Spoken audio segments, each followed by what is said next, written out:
You ask Tiger to solve. This deals with linear equations with one unknown. The final result is x equals 32. Let's solve it step by step. Group all constants on the right side of the equation. Subtract 7 from both sides. Simplify the arithmetic.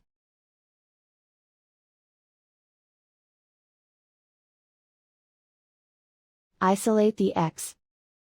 Multiply both sides by 4. Group like terms.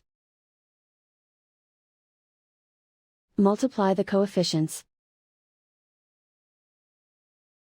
Simplify the arithmetic.